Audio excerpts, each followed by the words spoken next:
Ant-Man Quantumania is yet another ugly, cliched, and poorly plotted modern MCU project. Basically Thor Love and Thunder Part 2. The art direction in this movie is staggeringly awful. MODOK alone is one of the most embarrassing things in a Hollywood movie ever. It doesn't really carry over anything I liked about the previous Ant-Man movies either. I just don't understand how, given the resources at Disney's disposal, a movie like this is acceptable. To them or to audiences. 2 out of 10.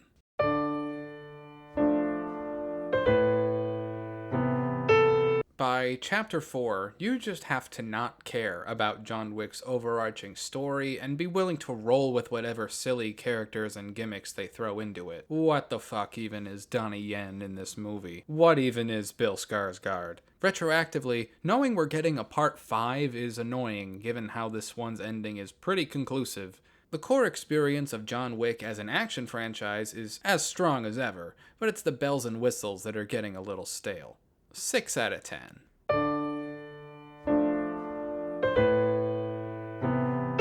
With the Mario movie, I did not expect there to be such little development and connecting dialogue between scenes. Even among contemporary animated fare, this is a bare-bones script. Because Nintendo's thumbs were so far up Universal's ass, the general aesthetic is pretty faithful to the games, but the second something comes up that Nintendo probably didn't supervise, like the numerous out-of-place needle drops, the cynical kids movie at its core rears its head, and that movie sucks. 4 out of 10.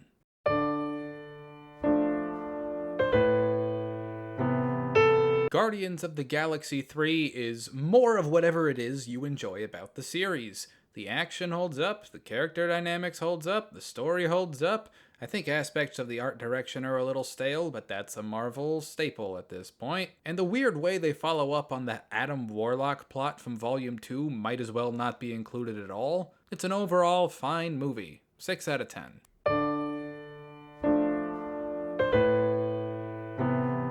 Fast X, aside from sounding like it was named by Elon Musk, does a few things differently on a very surface level as the Fast and Furious franchise approaches its conclusion. The fundamental absurdity of the franchise is very much intact, and by now you're either with it or you aren't, but when the story beats are just as arbitrarily in favor of the villain rather than Dom, nothing's really changed. 5 out of 10.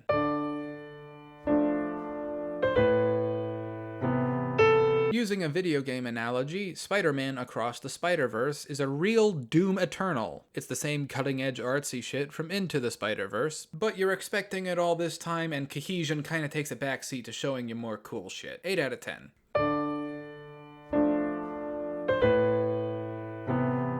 Beyond a profoundly unlikable main character, a plot that spins its wheels for the sake of arriving at tired, offensive fan service, among the worst senses of humor ever put in a mainstream movie, and effects that are somehow worse than when the DCEU began a decade ago, The Flash is awful. A beyond Morbius-level failure of stunning desperation. It is the worst parts of modern superhero action, all at once, magnified for 2 hours. 1 out of 10.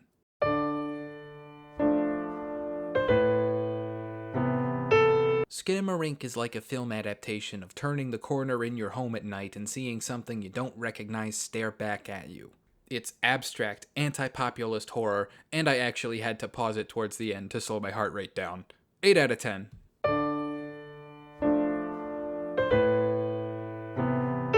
Indiana Jones 5 plays it safe 90% and would probably have been fine if it came out in 2004, directed by Robert Zemeckis. But the 10% that doesn't? The climax is the most amazing, insane thing a legacy sequel like this has ever done. The rest is boring, it doesn't execute the tropes it's going for that well, but it's almost worth it just for the ending. 5 out of 10.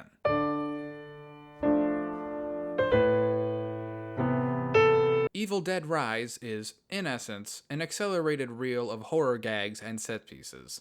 Almost like an action movie, just with an emphasis on gore. It has plenty of memorable moments, but such little context and story, even for Evil Dead, that it goes in one ear and out the other. If you're a genre enthusiast, though, you couldn't ask for more than this. 5 out of 10.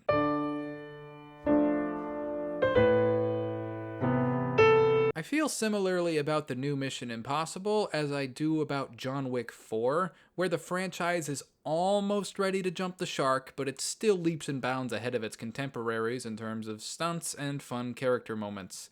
I even like this a bit better than John Wick 4. 7 out of 10.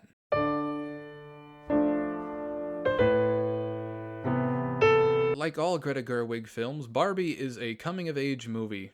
I love how the idiosyncratic nature of Barbie Land is akin to a school playground, shaped by the children's whims of their own gendered power. It's not an airtight piece of hardcore feminist commentary, but it is a funny, sometimes bizarre, aesthetically satisfying movie that speaks to its themes competently enough. 8 out of 10.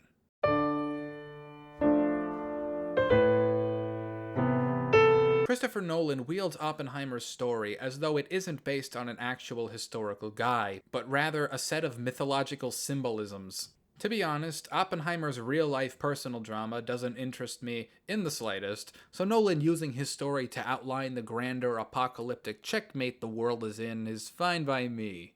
8 out of 10.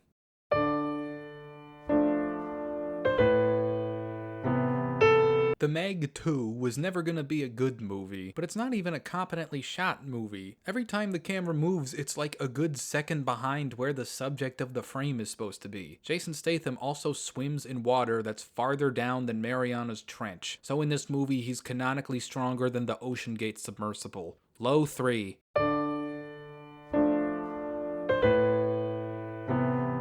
Cocaine Bear was marketed as an ironically detached fun time in order to trick people into seeing what is actually insulting generic garbage. The titular Cocaine Bear is shockingly absent from the film. The bulk of it is trite conversations and characters who aren't even competently cheesy. It can barely summon a sequence longer than 1 minute of the bear actually on screen doing something the whole way through. Why bother if it can't even deliver on the annoying forced meme premise? 2 out of 10.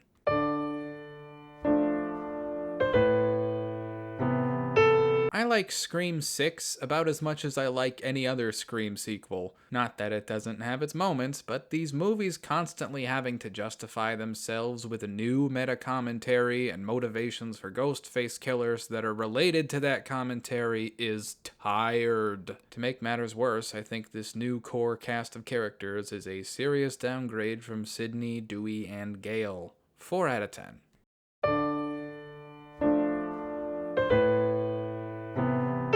When Evil Lurks is an atmospheric, intense, and gutsy horror film.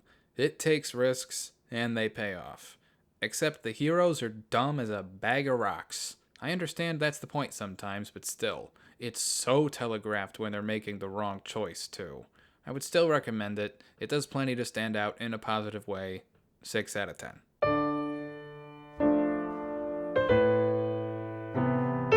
Scorsese's Killers of the Flower Moon is a beautiful film that, while over 3 hours long, kept me engaged the whole way through. It's also got an incredibly satisfying ending given the pivots in setting and culture Scorsese's tackling here. 8 out of 10.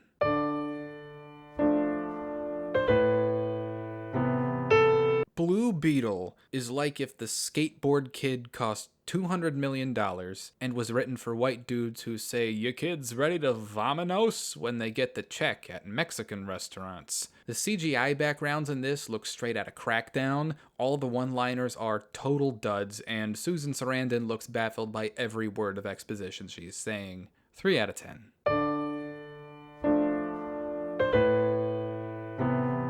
Shazam 2 is a classic bloated sequel, a flashier, less sincere, less entertaining continuation of the first with little work to develop the characters any further than they were at the end of the previous chapter. This one topped off with a literal deus ex machina. 5 out of 10.